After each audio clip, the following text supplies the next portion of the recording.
con la luz del Espíritu Santo, danos a discernir y gustar del mismo Espíritu y gozar de sus divinos consuelos.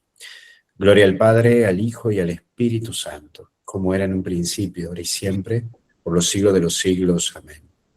Vamos a entrar en primer punto el Concilio Vaticano II, después, Euge, te voy a pedir si puedes subir la diapositiva, y vamos a ver el contexto y primera constitución. Ustedes van a ver que estamos teniendo clases por cada constitución. ¿Y qué significa esto? Hoy nos vamos a detener a ver una constitución, que esta constitución se llama Dei Verbum. Vamos a aclarar un poquito. ¿Qué significa una constitución? Una constitución tiene un peso propio. Quiere decir que no es un documento así nada más escrito.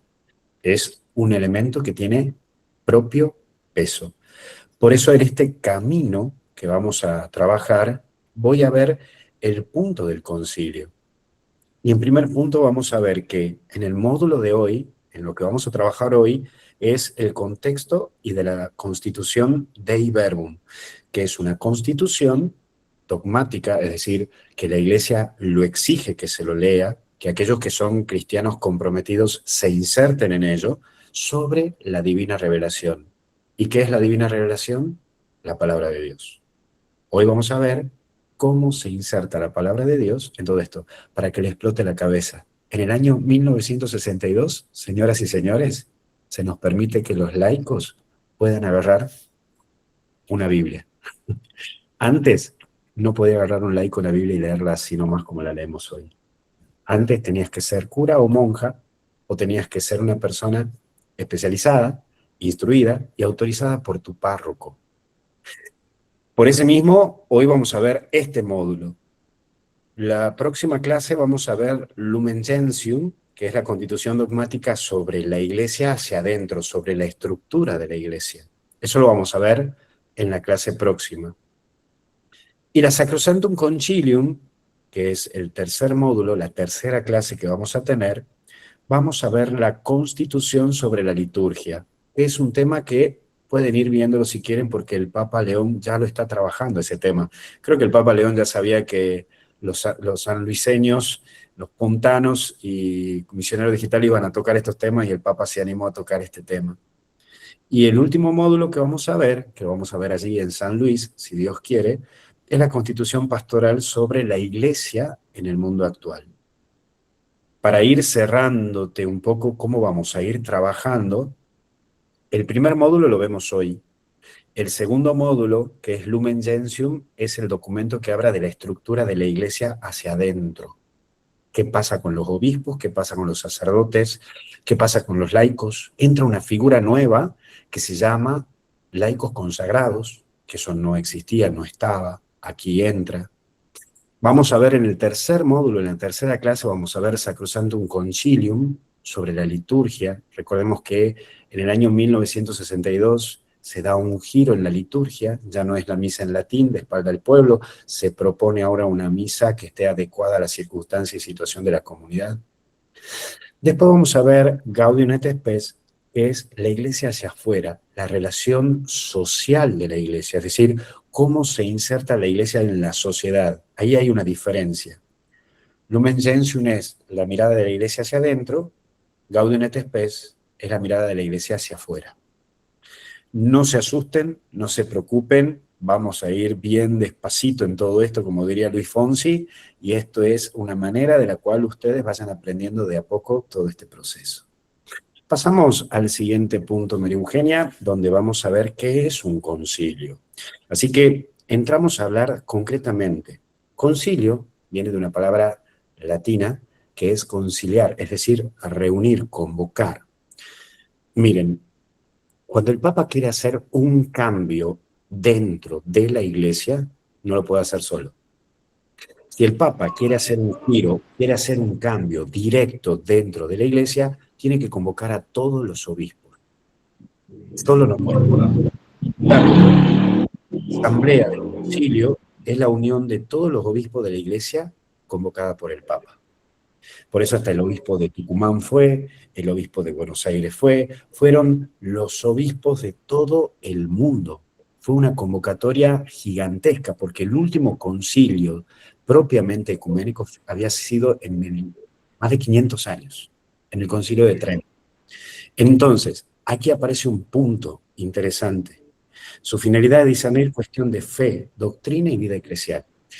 Los concilios anteriores, las reuniones del Papa con todos los obispos del mundo anteriores, era tocar temas de la fe, del dogma, si Jesucristo era verdadero Dios o verdadero hombre, si la Virgen María era virgen antes, durante y después del parto.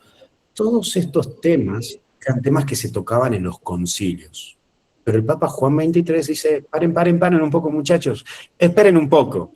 Danger. Acá quiero hacer un concilio, pero quiero que se planteen cuestiones pastorales, no dogmáticas o doctrinales.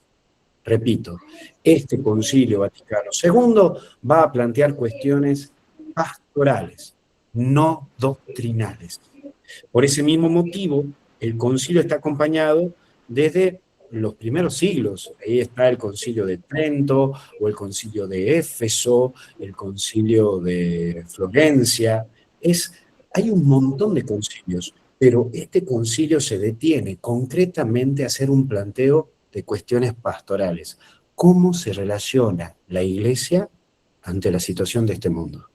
Claro, el Papa Juan XXIII veía que ya estaba empezando a haber cambios dentro del mundo y que la Iglesia no estaba ayornada en este punto. Por eso el Concilio Vaticano II fue el 21º concilio ecuménico de la Iglesia en toda su historia. Decía el Papa León, hoy es importante volver a conocer el concilio, no por interpretaciones, sino leyendo sus documentos. Por eso el planteo que hacemos con la diócesis de San Luis es, señores, si queremos mirar un camino de la Iglesia, basémonos en lo que la Iglesia pidió en el Concilio Vaticano II. En algún momento le plantearon al Papa Juan Pablo II que había que hacer nuevos cambios en la Iglesia. Y el Papa Juan Pablo II dijo, no, todavía la Iglesia no ha entendido en plenitud el Concilio Vaticano II. Ahora, ¿cuál es el problema que tenemos? Este último Papa, León, y el Papa Francisco, son los únicos dos papas que no participaron del concilio. Porque el Concilio Vaticano II participó Ratzinger cuando era sacerdote. El Concilio Vaticano II participó Juan Pablo II cuando era obispo. Es decir, estamos teniendo recién los papas que ya no son de los participantes del Concilio Vaticano II. Por eso el Papa León dice, señores, volvamos a trabajar en esto. Pasamos al siguiente punto, que es la cronología. ¿Cómo se fue desarrollando esto? El 25 de enero de 1959 se anuncia el concilio por San Juan XXIII, que es el Papa bueno, el Papa Roncalli. Es el Papa que da inicio a todo este proceso dentro de la Iglesia. Entonces, acá comienza una etapa y un proceso en donde comienza la Iglesia a gestar un crecimiento doctrinal, pero al mismo tiempo hay fechas notables. Voy a presentarles algunas fechas. El 28 de octubre de 1958, eligen al Papa Juan XXIII. Esto no es un dato menor. ¿Qué pasó en la Iglesia? El Papa anterior a Juan XXIII era Pío XII. Este Papa sí quiso hacer un planteo de hacer cambios en la Iglesia. Es más, él ya tenía una estructura de ver algunos cambios que la Iglesia tenía que hacer, porque ya los tiempos no eran los mismos. Pero ¿qué pasó? Vino la Segunda Guerra Mundial. Eso lo tuvo que detener, frenar todo lo que quería hacer como cambios dentro de la Iglesia, y es aquí donde comienza un nuevo proceso.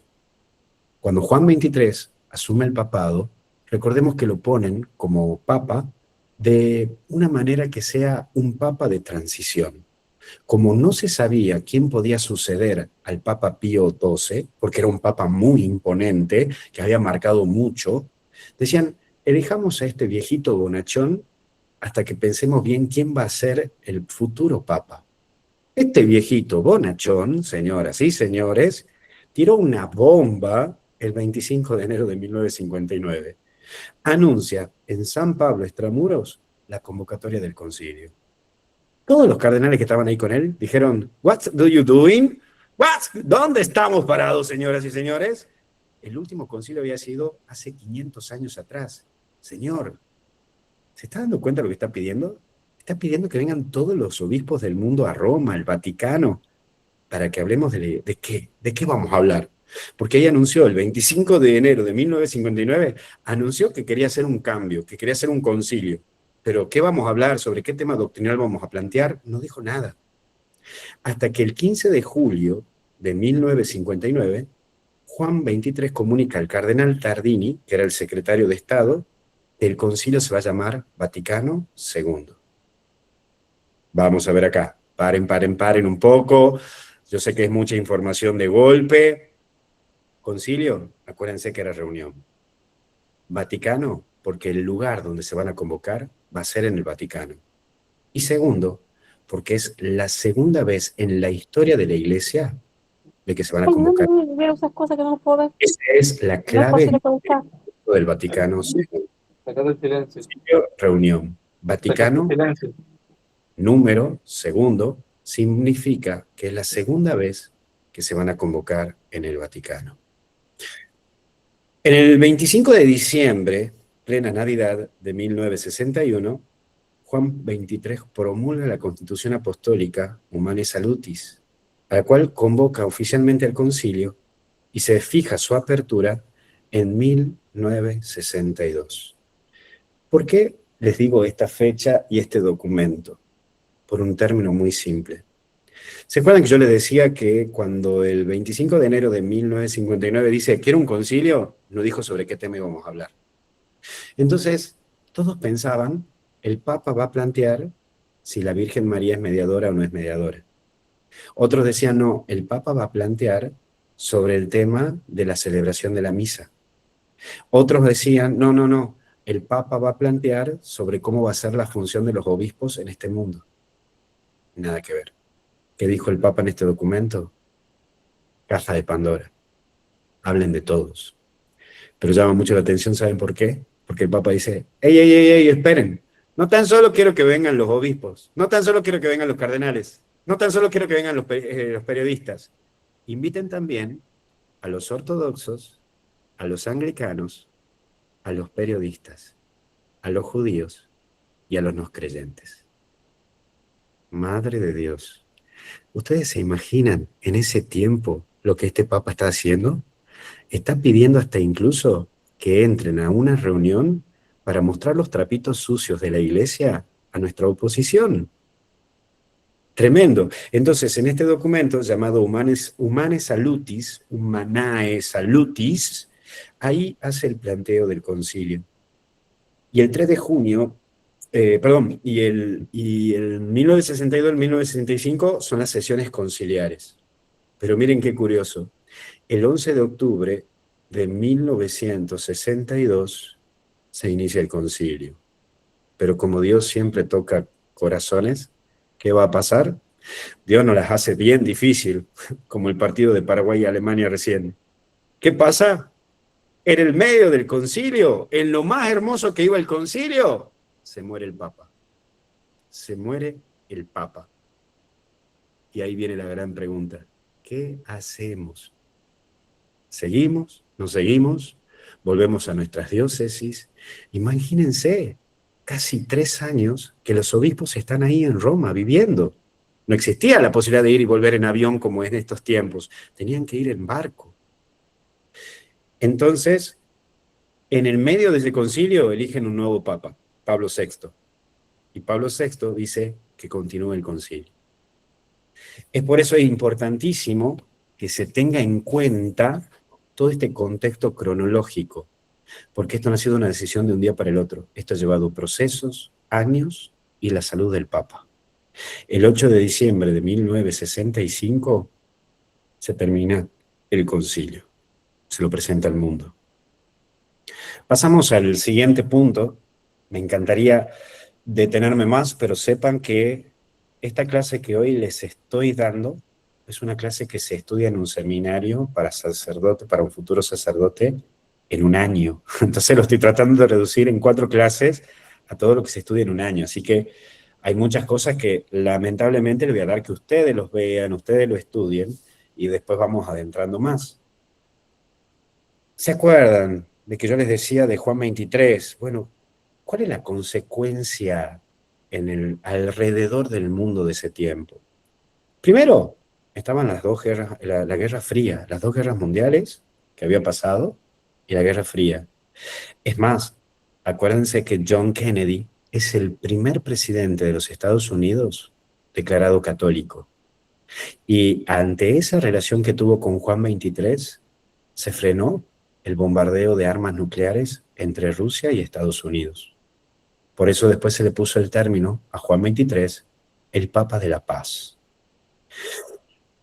Empieza en el 63 a surgir los avances científicos y tecnológicos. Recordemos que comienzan a aparecer las medicinas, la droga como uno de los elementos alternativos, la LSD, comienzan a aparecer avances tecnológicos porque recordemos que el hombre había llegado a la luna.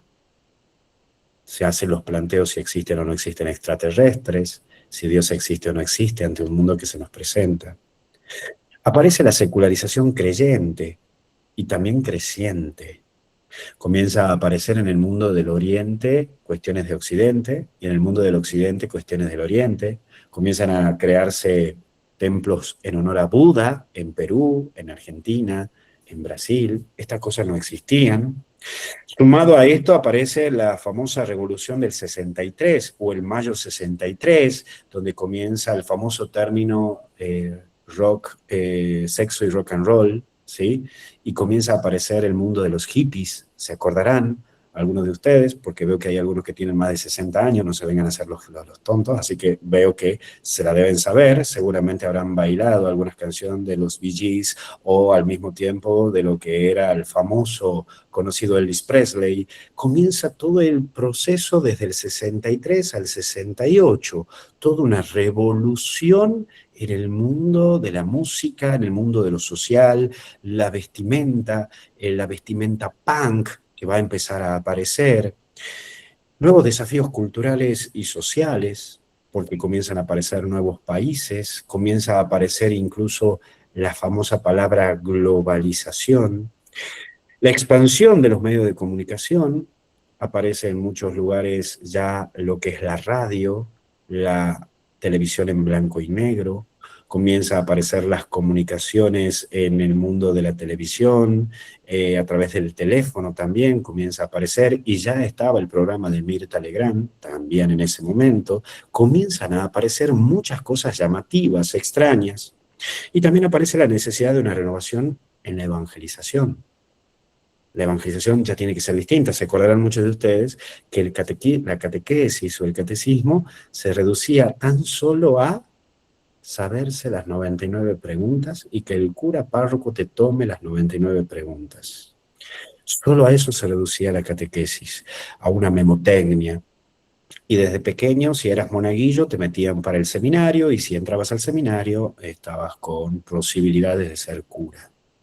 Si no te daba la cabeza, si no sabías, te convertías en hermano y no sacerdote. Por eso en muchas congregaciones existían los términos hermano lego. ¿Por qué les presento todo este contexto? Porque esto sí afecta a estos documentos que vamos a estudiar del concilio. Pasamos al siguiente punto. Los que son de otros países no deben saber quién es Mirta Legrand, después lo pueden googlear. ¿Por qué convocó Juan 23 el concilio? Y aquí hay una palabra que va a aparecer muchas veces, y el término es ayornamiento, ayornarse. Es como que la iglesia necesita empatizar con la cultura de estos tiempos.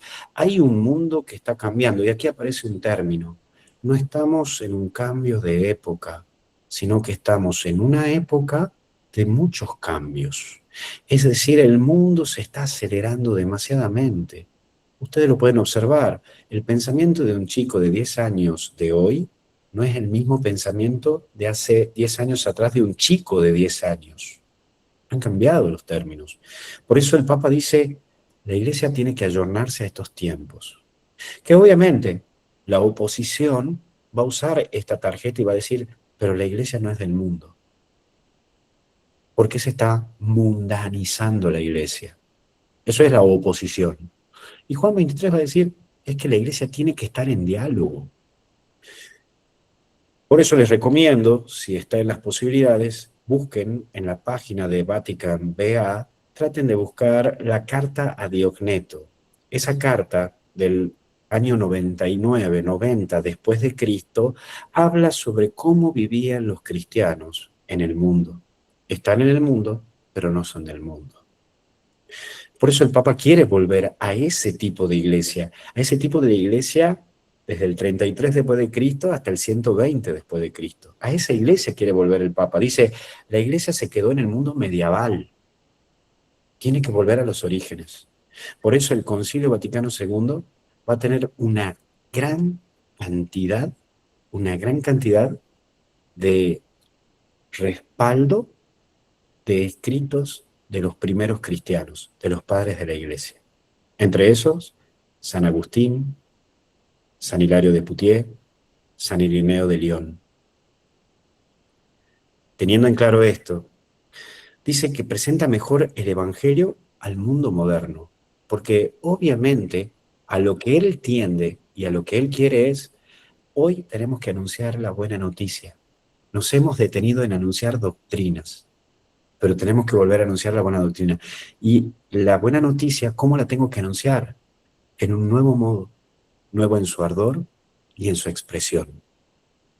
Por eso es que también quiere buscar favorecer la unidad de los cristianos, especialmente con los ortodoxos.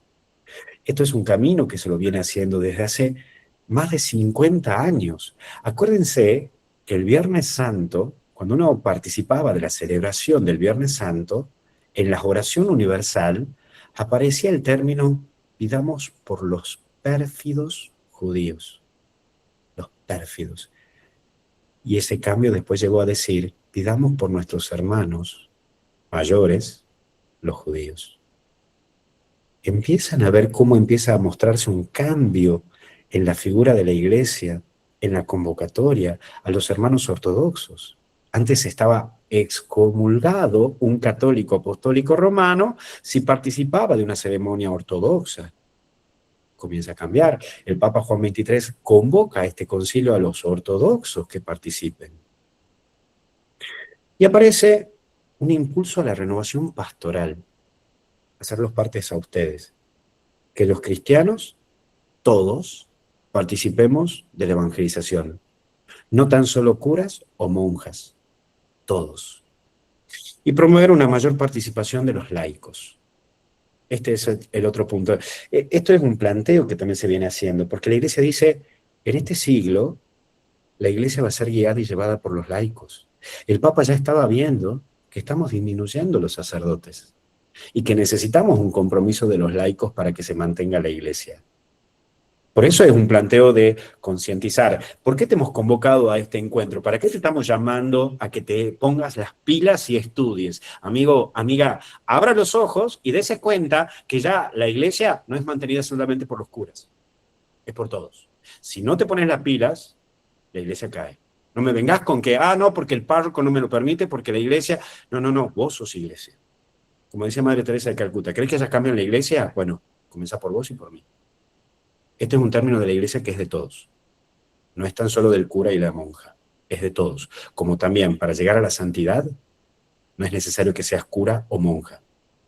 Recordar que sos bautizado ya te lleva a un camino de santidad. Por eso, después del concilio, comenzamos a tener santos laicos. Matrimonio, contador, abogado.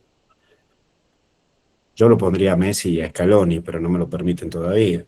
Pero bueno, es decir, santos que no son curas y que no son monjas. Recién después del 60 empezamos a tener. Por eso llama mucho la atención, y dentro de este contexto del Concilio Vaticano II, tenemos un santo como Carlo Acutis.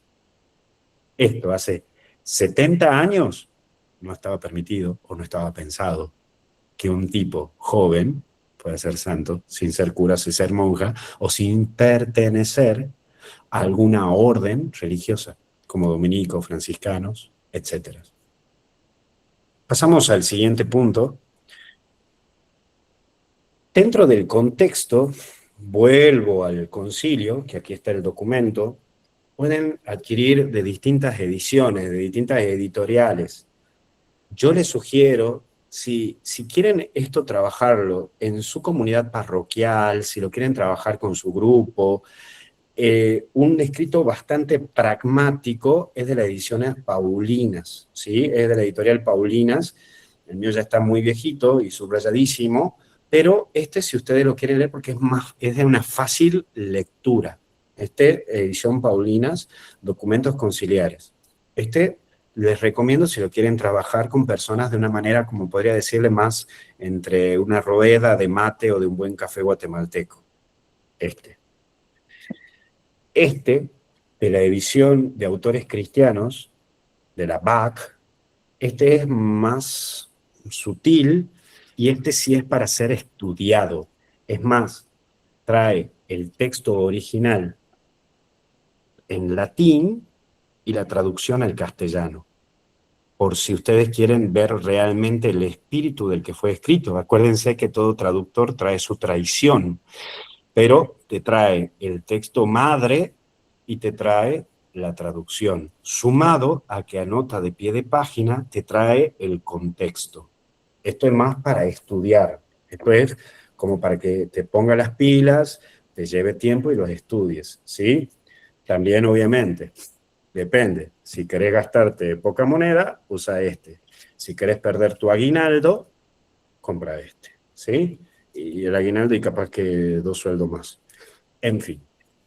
Estos son, por lo menos, los 2 textos más fidedignos. Obviamente que podés encontrar en la página del Vaticano, vatican.va, podés encontrar también el texto.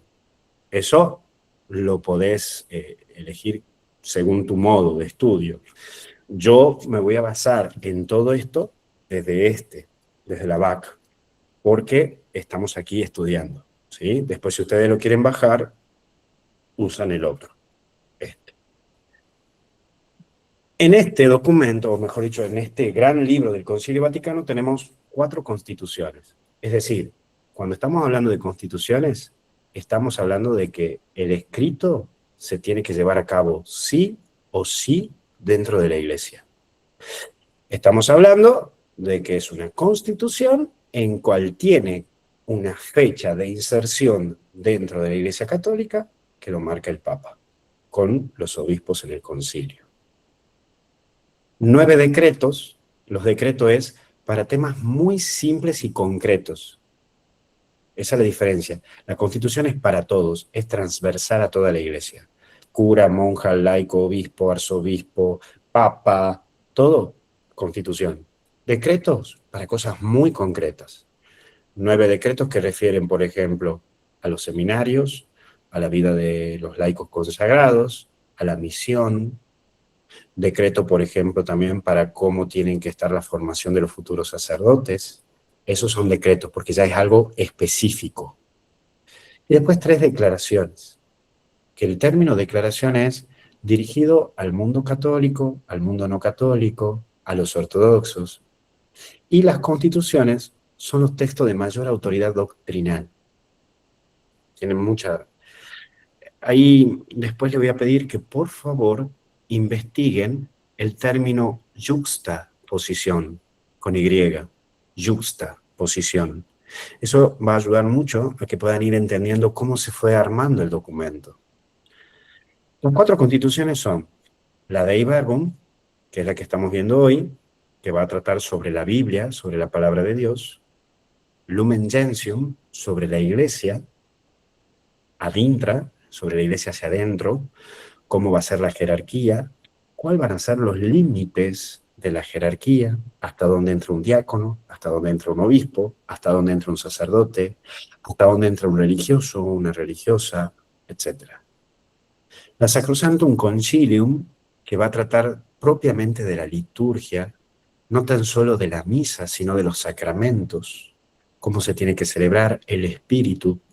Y después vamos a ver en la próxima clase del Sacrosanctum Concilium, especialmente el número 7.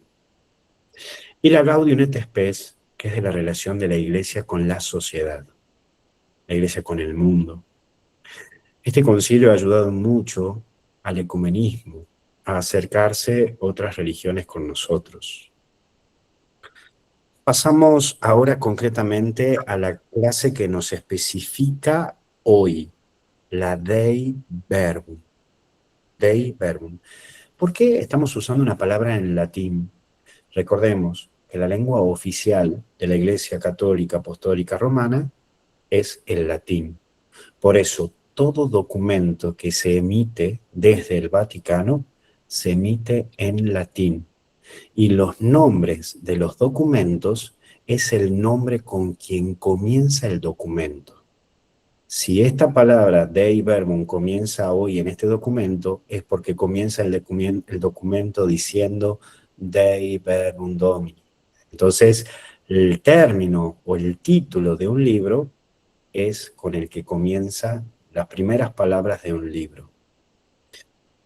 Verbum, verbo, palabra. Dei, Dios, palabra de Dios. Es una constitución dogmática sobre la divina revelación, promulgada el 18 de noviembre de 1965. Es uno de los últimos documentos pronunciado y proclamado. Por eso, miren qué interesante, a mí me encanta esta primera parte que dice, la palabra de Dios la escucha con devoción y la proclama con valentía el Santo Concilio, obedeciendo aquellas palabras de Juan. Os anunciamos la vida eterna, que estaba junto al Padre y se nos manifestó. Lo que hemos visto y oído, les anunciamos, para que también ustedes vivan en esta unión nuestra que nos une con el Padre y el Hijo Jesucristo.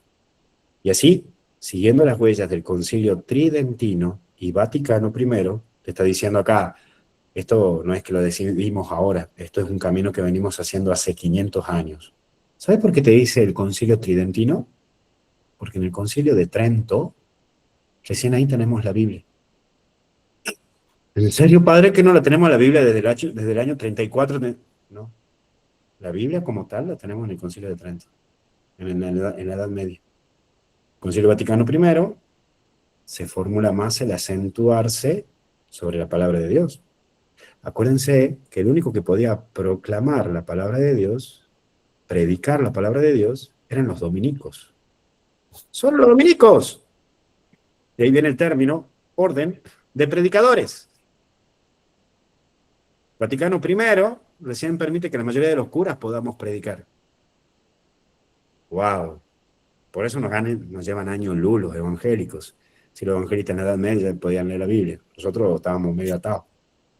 Y ahí viene este concilio, sigo con la lectura, quiere proponer la doctrina auténtica sobre la revelación y su transmisión, para que todo el mundo, con el anuncio de la salvación, y este es un término de San Agustín. ¿Se acuerdan que yo les decía? Este documento cita mucho a los primeros cristianos. Lo cita San Agustín diciendo, el mundo con el anuncio de la salvación, oyendo crea, creyendo espere y esperando ame. Lo repito, oyendo crea, creyendo espere y esperando ame. ¿Y por qué lanza este documento? Porque explica cómo Dios se revela a la humanidad. Yo, por mi inteligencia, ¿puedo llegar a decir que Dios existe? Sí. Ahora, no puedo llegar a decir por mi inteligencia que Jesucristo es el Señor, que está Dios Padre, Dios Hijo y Dios Espíritu Santo, la Santísima Trinidad. Eso me lo explica la teología. La filosofía de la naturaleza, la ciencia, me puede ayudar a saber que hay una existencia de Dios. Pero es la revelación, es Dios que me revela quién es. Por la inteligencia puedo llegar a decir, Dios existe. Ahora, ¿cómo Dios existe? Es Dios quien me lo revela, por medio de la palabra, al hombre. Por eso presenta la relación entre escritura, tradición y magisterio. Y aquí me detengo un poco. Los tres pilares de la Iglesia, los tres elementos esenciales de la Iglesia y lo que nos divide o diferencia de los evangelistas es esto: tradición, magisterio y escritura. Tradición es desde la muerte del último apóstol, que es el apóstol Juan, en el 90 después de Cristo, hasta el siglo IV después de Cristo. Algunos van a decir que el último sería San Sebastián, otros van a decir que San Benito. Esa es la tradición. La escritura es lo que aparece por escrito en los tiempos de Jesús, hasta el 90 después de Cristo. Y el magisterio es todo aquello que dicen papas. ¿Qué es lo primero? ¿La escritura, la tradición o el magisterio? Lo primero es la tradición. Todo lo que se transmitía de manera oral, después se pone por escrito. Por eso es importante que la Iglesia se relacione no tan solo con la palabra de Dios, sino también con la tradición. Pasamos al siguiente punto, y ya se me empieza a cortar el tiempo. ¿A qué refiere el término los aportes principales de esto? Primero, hay una renovación del estudio bíblico católico, ¿sí? ¿Por qué? Porque el estudio del catolicismo comienza a ver que hay una transcripción de lo que es la palabra de Dios del griego y del hebreo al latín. Y después como del latín se traduce al idioma de cada lugar. Por eso se impulsa a una lectura orante de la Biblia. Por eso acá tiene mucho que ver también la lección divina, el cómo oraban los monjes. Este modo de orar de los monjes, ahora vos la tenés a la propuesta, sin necesidad de ser monje. Por eso se favorece, en este año 1965, se favorece la lectura de la Sagrada Escritura, de la Biblia, a los laicos. Y es ahí donde se clasifica la relación entre escritura y tradición y se reafirmó a Cristo como centro de toda la revelación. Dios nos habla. Para que más o menos me entiendan, lo hice de una manera gráfica. Lo voy a tratar de mostrar acá. Miren, esto que tengo acá es la Biblia Vulgata, viejita. ¿Qué significa que es la Biblia Vulgata? El Antiguo Testamento estaba escrito en hebreo. Todo este Antiguo Testamento estaba escrito en hebreo. Todo el Nuevo Testamento estaba escrito en griego. Vamos bien hasta acá, ¿verdad? La Vulgata, ¿qué es? Que es toda la Biblia traducida al latín. Ya no está en hebreo ni en griego. Todo traducido en latín. Por ejemplo, el libro del Eclesiástico, lo tengo aquí, todo en latín. Esto comienza en el siglo XVII. Esta Biblia comienza a difundirse en el siglo XVII. ¿Quién podía leer? El que sabía latín. ¿Quién podía leer? Las personas que habían ido a un colegio católico y que en las materias tenían latín. ¿Y quién podía leer? Aquella persona que el párroco le autorizaba para que pueda leer ciertos fragmentos. Por eso las Biblias antes venían gigantes, que más o menos tenías que pagar 400 cuotas de olla Essen como para que te den el permiso para que tengas esa Biblia. Era más de adorno o de manifestar que vos eras católico. Esta Biblia, en el año 1965, el concilio dice, paren muchachos, ahora quiero que Alicia, María Eugenia, Amelia, lean la palabra de Dios. Entonces se deja de lado esta, pero se usa como base a esta, en latín, para traducirlo a los distintos idiomas. Y aquí aparece la primera Biblia traducida. Esta Biblia que tengo aquí en mis manos es la Biblia de Jerusalén, de la edición 1969. En el 1969 tenemos la primera Biblia, en este caso en castellano. Y esta Biblia en castellano es la Biblia de Jerusalén, que la traducen especialmente los dominicos dentro de su universidad, para darle la forma al idioma del lugar. Y también trae para que se la pueda estudiar. Por eso esta es una Biblia científica, para que la estudies con la palabra de Dios, la estudies y la reces. Hemos pasado entonces de esto, del latín, a la primera traducción. Pero este castellano es castellano-español.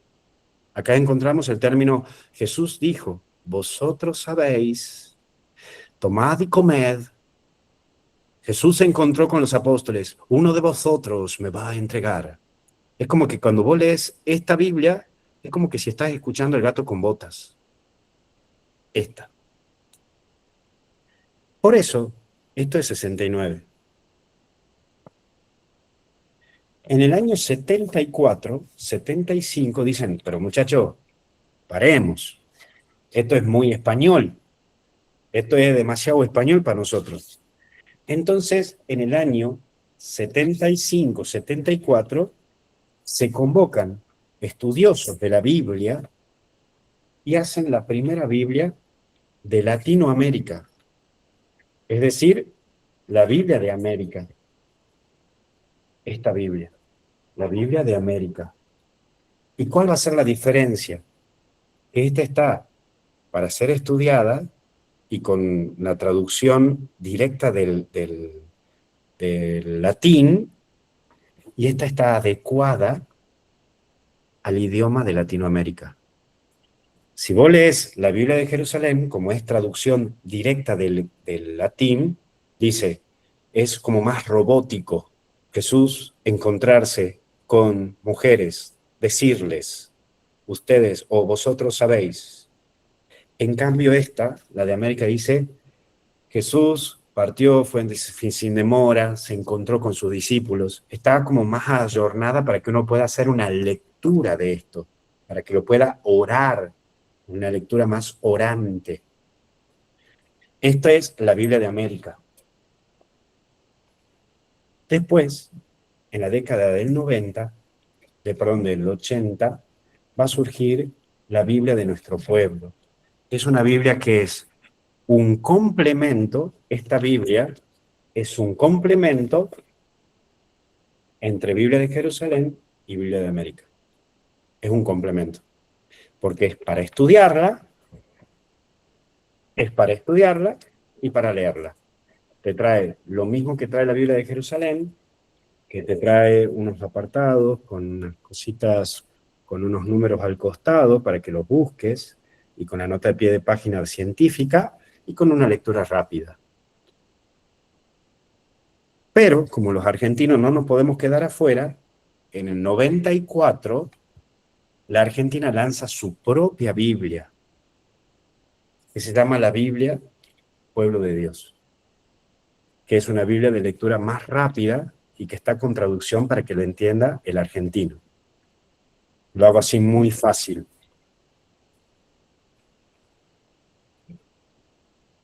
En esta Biblia dice, Omnia quesumus Domine. En esta Biblia dice, todos se encontraron con Dios. O todos vosotros se encontraron con Dios. En esta Biblia de la América dice, toda la gente de la zona se encontraron con Dios. Esta Biblia dice, todos se encontraron con Dios, y abajo te da una explicación, porque en el contexto de la situación que Jesús estaba, era tiempo de verano y oscurecía temprano. Y esta, la Biblia del Pueblo de Dios, la Argentina dice, todos se encontraron con Dios y Jesús dijo, muchachos, nos volvimos uno más, quiero ganar la tercera, quiero ser campeón mundial. ¿Se entienden? Es decir, esta es Argentina, con traducción para la Argentina. Esta es para Latinoamérica, con estudios científicos. Esta es con traducción para América. Esta es traducción científica sacada del latín directamente. Y esta es la que se usaba desde la Edad Media hasta el 1965. Entendido gráficamente esto, pasamos al siguiente punto. Espero que se haya entendido esto. Vamos al siguiente punto. La revelación divina, Dios toma la iniciativa de revelarse. La revelación es un diálogo de amor. Por ese mismo motivo, Dios se comunica mediante palabras y acciones. Jesucristo es la plenitud de la revelación y en Cristo Dios dice su palabra definitiva. Por eso la revelación de Dios posee el carácter dialogal o dialógico de amistad. Cuando vos lees la palabra de Dios, entra el famoso término de la lección divina. Plantearme, ¿qué dice? ¿Qué me dice? ¿Y qué le digo? Por eso es nuevo esto de que todos los días tenemos una lectura distinta del Evangelio. Es nuevo. Dentro de todo es nuevo. Y es una relación, una interpretación que hasta vos podés tomar de la palabra de Dios. Por eso es una transmisión de la revelación. ¿Qué significa? Pasamos al siguiente punto, Euge. La transmisión de la revelación es que los apóstoles recibieron la revelación de Cristo. Aquí estoy hablándote propiamente de la tradición. ¿Qué es la tradición? Lo que los apóstoles recibieron de Jesús cuando se fue al cielo. Y esa transmisión es la transmisión que va haciéndose de prédicas. La primera transmisión que tenemos de la tradición es a través de Marcos, que es el primer anunciador de la buena noticia. Marcos es el primer evangelio, por eso es el evangelio más corto. Y por ese mismo motivo, Marcos escribe todo lo que escuchó de San Pablo. Pero después va a venir Mateo, que fue discípulo directo de Jesús, y escribió lo que escuchó de Jesús. Marcos se va a dirigir a los que no son judíos. Mateo se va a dirigir a los judíos. Lucas vivió con la Virgen María y también estuvo con San Pedro. Entonces él va a escribir de lo que escuchó de la Virgen María y de San Pedro y hasta de Juan. Y además él era médico. Por eso su acentuación en los evangelios es mucho más firme. Marcos, Mateo y Lucas lo llaman los evangelios hipnóticos, porque los tres tienen algo similar. Y Juan escribió su evangelio en el 90 después de Cristo, junto con el Apocalipsis. Por lo tanto, estamos hablando de una persona que habla y escribe de una manera totalmente distinta, de una manera teologal. Pero después del 90 va a haber interpretaciones y meditaciones sobre estos documentos, que ahí está la tradición de la Iglesia. ¿Y qué es tradición de la Iglesia? Está dividida en tres. Primero, los padres apostólicos, que son los discípulos de los apóstoles. Entre eso aparece San Ignacio, que San Ignacio incluso dice que cuando él era pequeño vio a Jesucristo crucificado. Aparece Clemente de Alejandría, que es el segundo papa después de San Pedro. Después de los padres apostólicos, que son los discípulos directos de los apóstoles, están los padres apologetas, que es San Agustín, Orígenes, entre otros. Son personas que unen filosofía y fe. Es decir, te explican racionalmente quién era Jesús de Nazaret. Y tercero, los padres capadocios, que son aquellos que van a unir relación social y fe. Entre eso está San Gregorio de Niza, San Gregorio Nacianceno y San Basilio. No Paloma San Basilio, este es San Basilio solo. Ahí aparece esto que la tradición de origen apostólico progresa en la Iglesia con la ayuda del Espíritu Santo. Pasamos al siguiente punto. La tradición y la Sagrada Escritura es que no son realidades opuestas. Ambas proceden de la misma fuente divina. Por eso, gracias a la tradición, podemos decir cuáles son los libros que pertenecen a la Sagrada Escritura, a la Biblia, y cuáles no. Por eso ustedes pueden adquirir los libros que conocemos como los libros apologetas, o hasta incluso pueden encontrar los libros que son ocultos, es decir, el Evangelio de María Magdalena, el Evangelio de Pedro, el Evangelio de Judas. No está en la Biblia, no porque no se lo quiso poner, sino porque gracias a lo que nos anunciaron la tradición, nos dieron a entender que esos escritos son escritos entre el 200 y 300 después de Cristo. En cambio, los que están en la Biblia son libros que están entre el 40 al 90 después de Cristo. Otro día les voy a contar las fragmentaciones que hay dentro de la Iglesia y hasta las distintas ramas, entre eso el gnosticismo, el jansenismo, que eran personas que querían imponer una ideología con inventos de la Sagrada Escritura. Jesús dijo tal cosa que no había dicho. Esto es lo que pasa en las parroquias. El padre párroco me ha dicho tal cosa y es mentira. Bueno, entonces, eso es gracias a la tradición que se ha podido cuidar estas cosas. Pasamos al magisterio de la Iglesia. ¿Quién es el magisterio de la Iglesia? El Papa, que interpreta auténticamente la palabra de Dios. Todo lo que el Papa diga en cuanto a fe y moral es magisterio. Si el Papa dice es mejor Maradona que Messi, no está válido para que yo crea, porque no está dentro de lo que es ni dogma, ni fe, ni moral. El Papa es magisterio solo en cuanto a fe y moral. Ajeno a la fe y moral, puedo disentir. No está por encima de la palabra de Dios, está al servicio y garantiza la fidelidad al mensaje revelado. Por eso escritura, tradición y magisterio forman una unidad. Voy un poquito más rápido porque ya se me está acabando el tiempo. ¿Qué es la inspiración y la verdad de la palabra de Dios? Los autores bíblicos escribieron inspirados por Dios. Por eso cuando te doy para que leas el capítulo 2, para que trates de meditar a qué te refiere la palabra de Dios.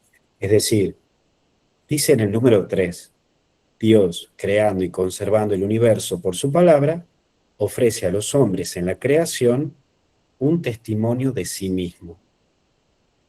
Y más adelante, después de los patriarcas, instituyó a dicho pueblo por medio de Moisés y los profetas. Y después, en el número 5, va a decir, para dar esta respuesta de fe es necesaria la gracia de Dios que se adelanta y nos ayuda. Abre los ojos del Espíritu para que el hombre pueda comprender cada vez más la revelación. El Espíritu Santo perfecciona. Le voy a pedir que lean propiamente, porque ahí está la explicación de lo de la escritura, tradición y magisterio, el número 10 en adelante. Traten de leer el 10, 11, 12. Y ahí le va a explicar qué implica la Sagrada Escritura dentro de la Iglesia. Miren cómo termina el número 25. Por eso, todos los clérigos, es decir, los sacerdotes, especialmente los sacerdotes, diáconos y catequistas, dedicados por oficio al ministerio de la palabra, han de leer y estudiar asiduamente la Escritura, para no volverse predicadores vacíos de la palabra. ¿Saben? Miren qué curioso, y acá me voy al latín, disculpen, porque dice en latín, en la traducción original, Qua propter clericus omnes in primis Christi, sacerdotes ceteroski qui ut diaconi, vel catechiste, ministerio verbi, legitime instans. ¿Saben por qué pone a los catequistas dentro de los clérigos? Porque hasta el año 1969 los que daban catequesis eran los sacerdotes vicarios. No estaba permitido que los laicos den catequesis. Por eso cambia el término. Y miren qué curioso, acudan de buena gana al texto mismo en la liturgia tan llena del lenguaje de Dios, a la lectura espiritual o otras instituciones. Los obispos, como transmisores de la doctrina apostólica, deben instruir a sus fieles en el uso recto de los libros sagrados, especialmente del Nuevo Testamento y Evangelios, empleando traducciones de la Biblia provista de comentarios que realmente expliquen. Así podrán los hijos de la Iglesia manejar con seguridad y provecho las Escrituras. Esto que propone, ustedes lo tienen acá, en la parte de abajo de la Biblia. La explicación del magisterio y de la tradición. Por eso miren qué importante que hagan una lectura de esto. ¿Cómo interpretar la escritura? Considerar el contexto histórico a que este está remitiendo. Eso te traen ahora las Biblias. Leer la Biblia en unidad total de la escritura, tener en cuenta la tradición viva de la Iglesia y buscar siempre el sentido de qué es lo que Dios quiere decir. Porque si no, ¿saben qué pasa? Se puede tomar y decir, no, es que a mí la palabra de Dios me dice esto. O vieron que mucha gente dice, bueno, yo voy a abrir la Biblia y lo que diga es que me está diciendo. Pará, mira el contexto. No va a ser que diga, ay, yo voy a decir lo que la Biblia me diga hoy voy a hacer. Y justo abrir el Salmo y dice, tomaré la espada y le cortaré con un cuchillo al primero que me encuentre. No, fíjate el contexto, qué es lo que te quiere decir, a dónde quiere marcarte. Por eso la importancia de la Biblia para todos los fieles. La Iglesia venera la Escritura como el cuerpo del Señor. La Biblia alimenta la vida espiritual, debe estar accesible a todos. Se promueven las traducciones a las lenguas modernas. Por eso, miren qué curioso que en el año 2002 se tradujo la Biblia al quichua y al guaraní, que antes no estaba. Incluso se hizo la traducción de la Biblia para los que son no videntes, ¿no? También está eso. Por eso se recomienda la lectura frecuente de la palabra de Dios. Incluso se le inserta en la liturgia. Hasta el Concilio Vaticano II no había una lectura para todos los días. Había una sola lectura, que era el Evangelio de Juan, 1 del 1 al 18. En el principio existía la palabra, y la palabra estaba con Dios, y la palabra era Dios. Entonces, miren cómo la iglesia empieza a proponerte que aprendas este proceso. Incluso hoy hasta podés estudiar Biblia en una universidad católica que antes eso no existía, no estaba. Por eso es como que hemos avanzado desde el 60 hasta hoy muchísimo. Todo esto es nuevo.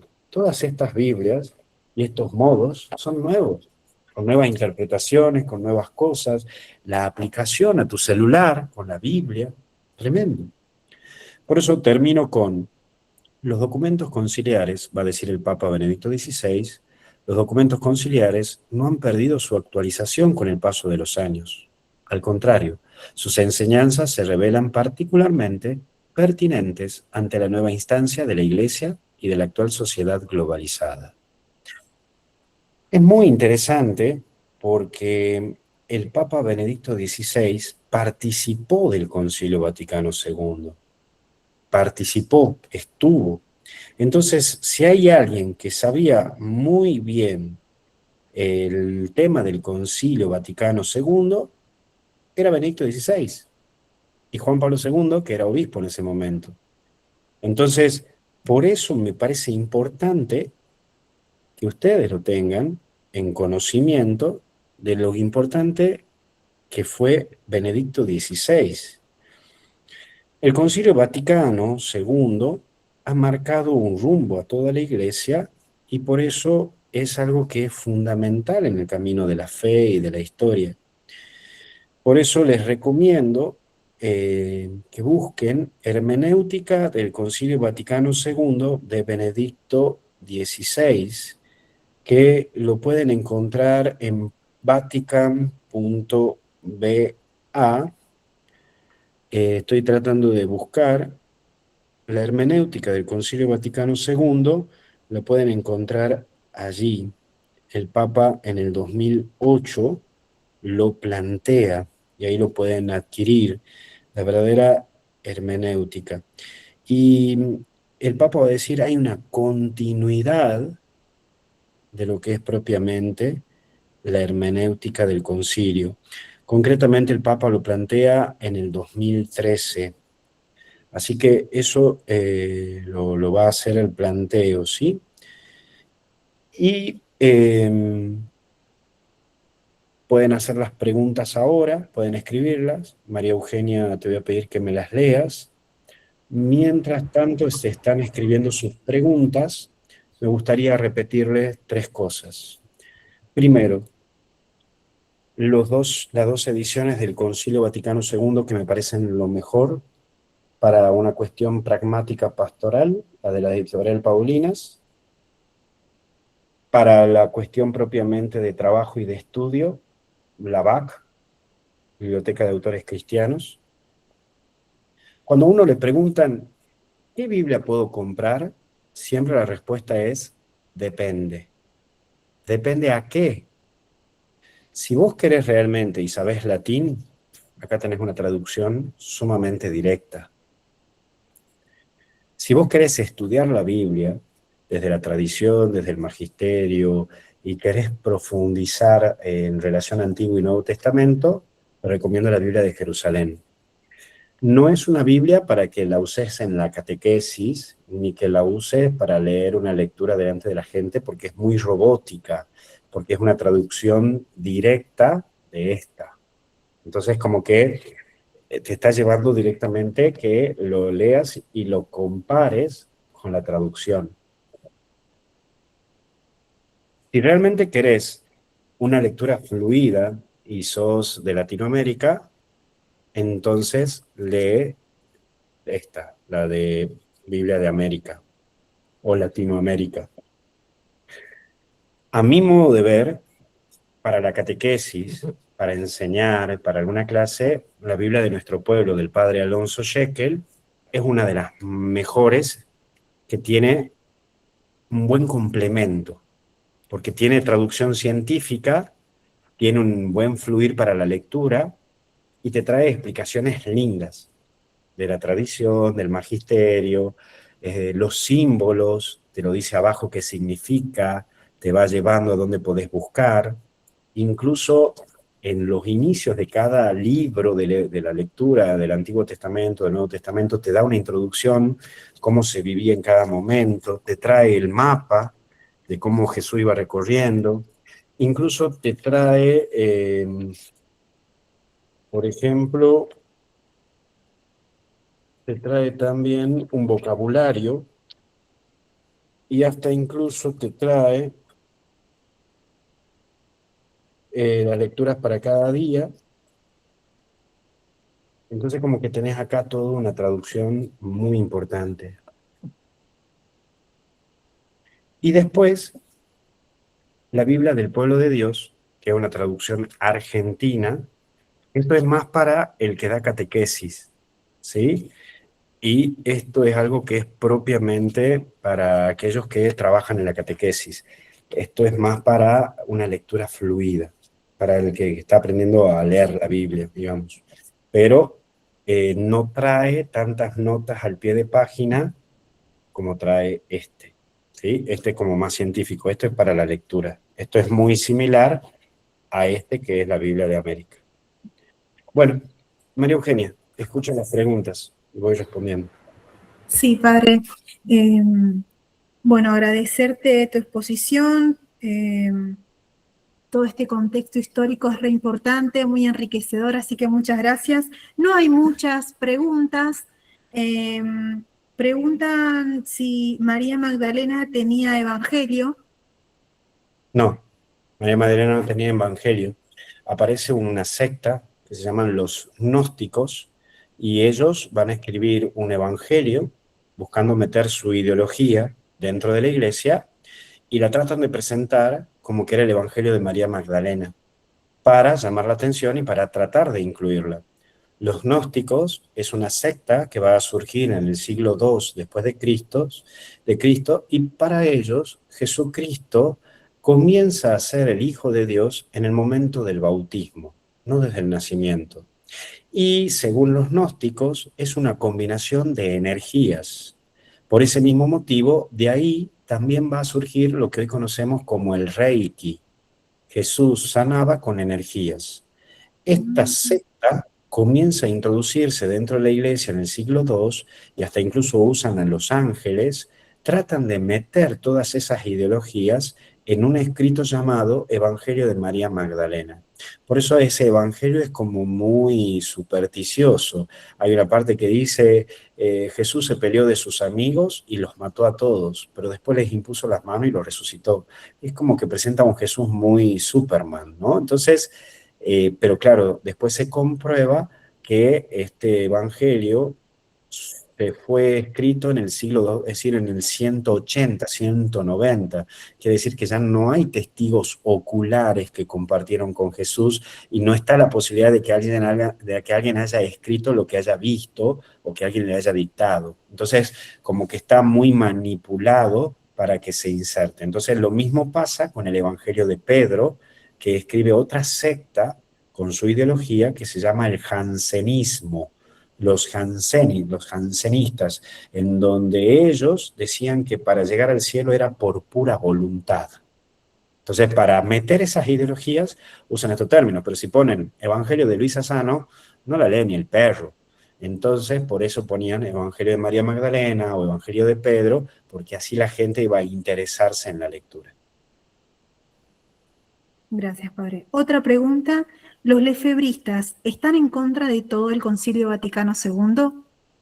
Ellos específicamente dicen, aquí hay, lo resumo en 4 puntos, esto es un tema que ustedes lo pueden ver porque está candente este tema hoy, porque el Papa León va a decidir en estos días si lo excomulga o no los excomulga, porque quieren ordenar obispos sin autorización del Papa.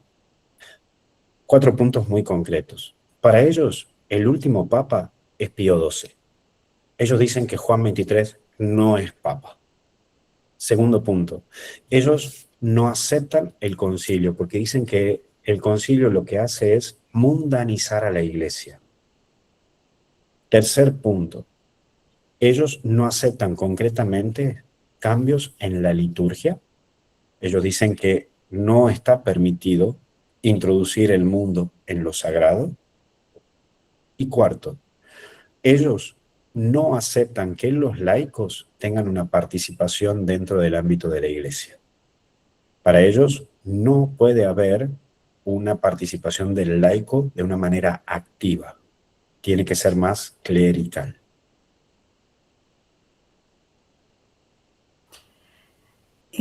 Otra pregunta, dice, ¿hay un libro que contenga todo el Concilio Vaticano II? ¿Rata? El de la vaca.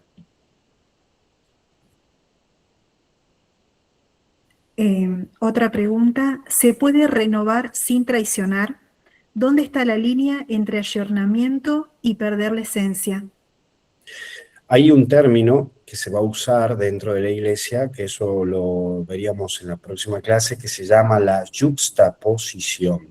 ¿Y qué es el término de la yuxtaposición? Yuxtaposición es justamente lo siguiente al ayornamiento.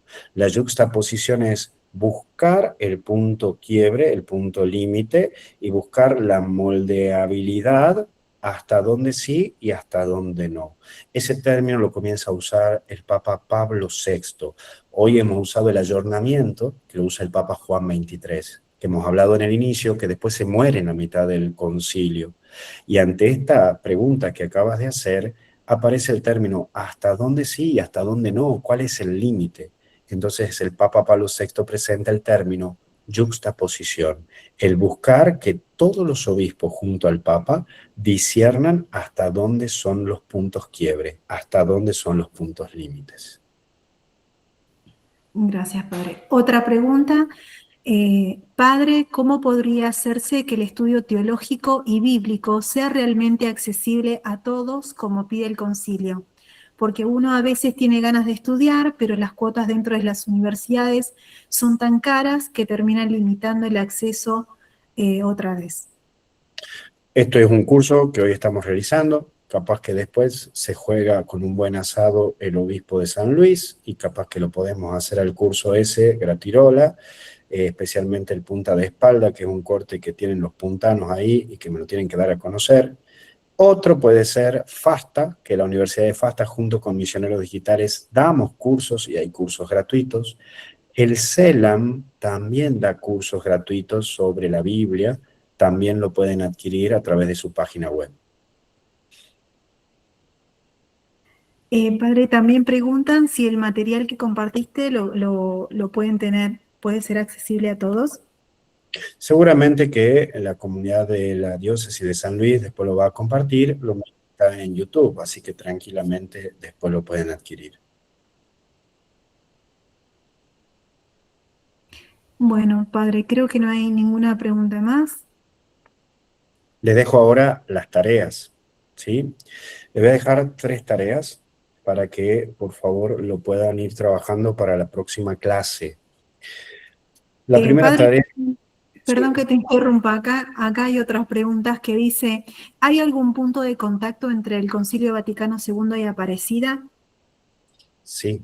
Es decir, recordemos que bueno, eso lo vamos a ver más adelante, pero bueno, lo aclaro un poco.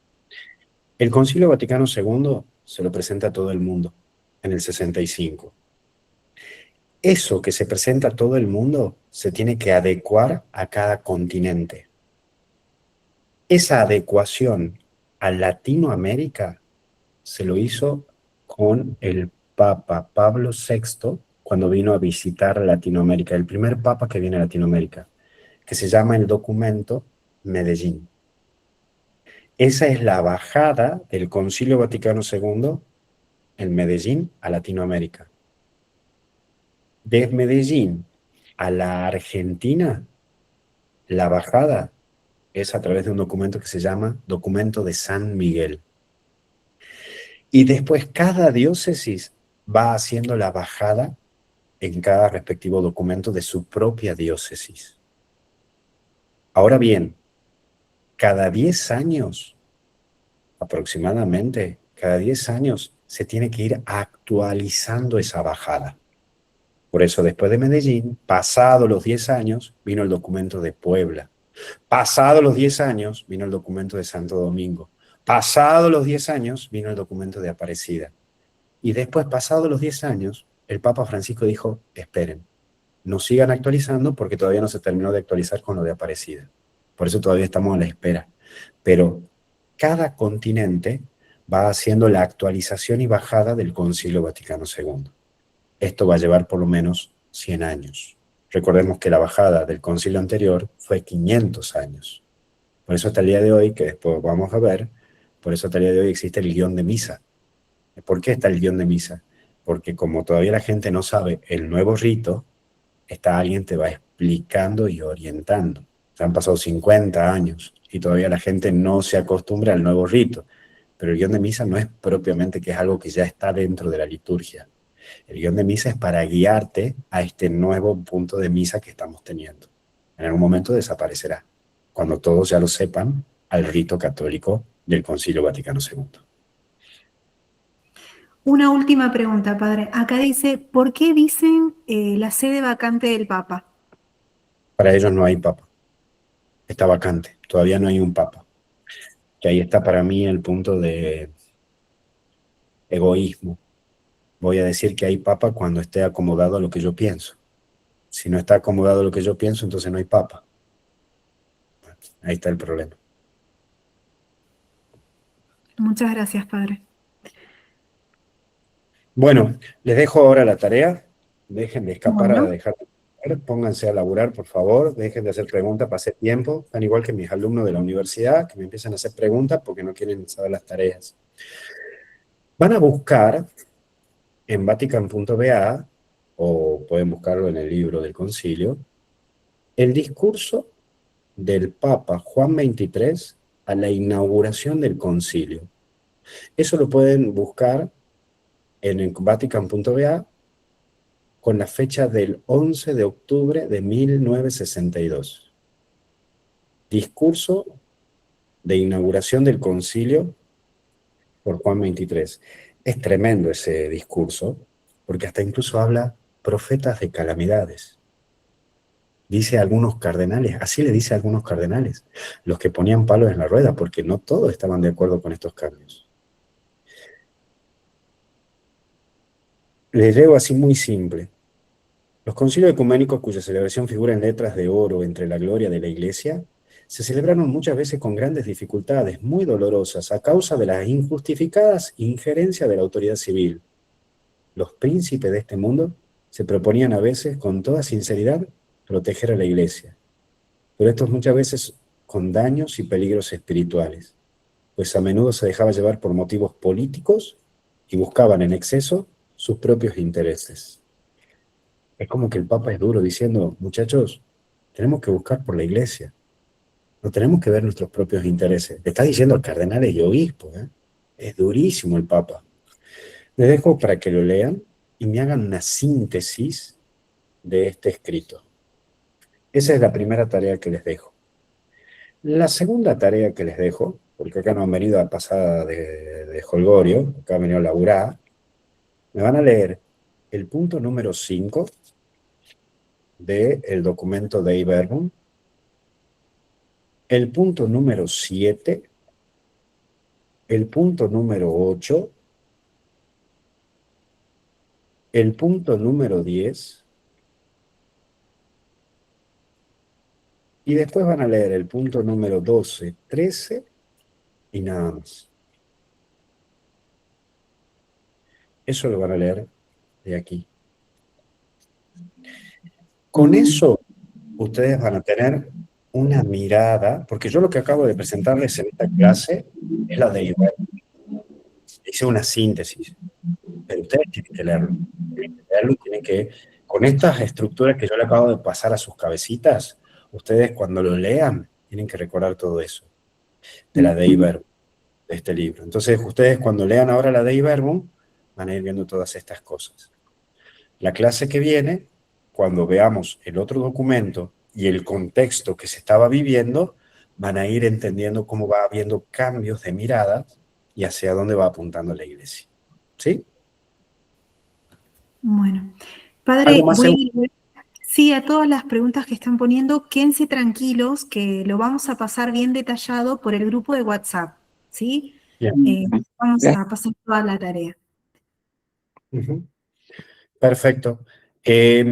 Lo mismo, quédense tranquilos que todos estos materiales van a estar a disposición y también es muy bueno que a ustedes también esto los interrogue. Así que quédense tranquilos y bueno, ahora seguir adelante y rezar mucho por la Argentina para que ganemos el viernes. Sí. Muy bien. Te Padre, dejo la bendición. Buenas noches. bueno, eso te iba a pedir.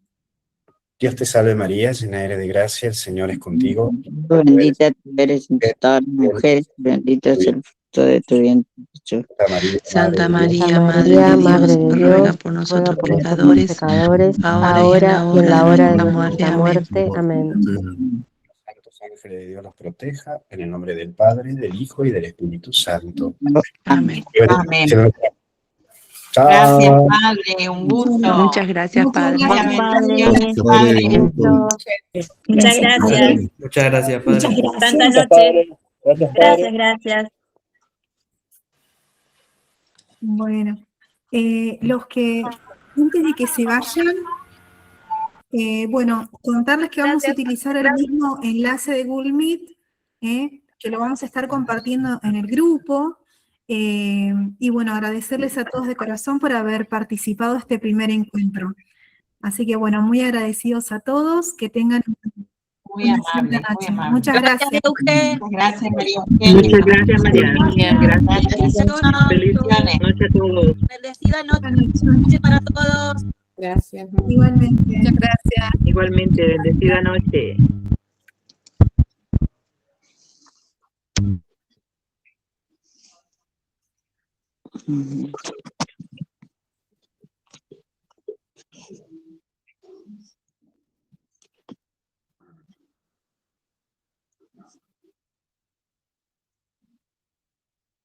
A ustedes no deben que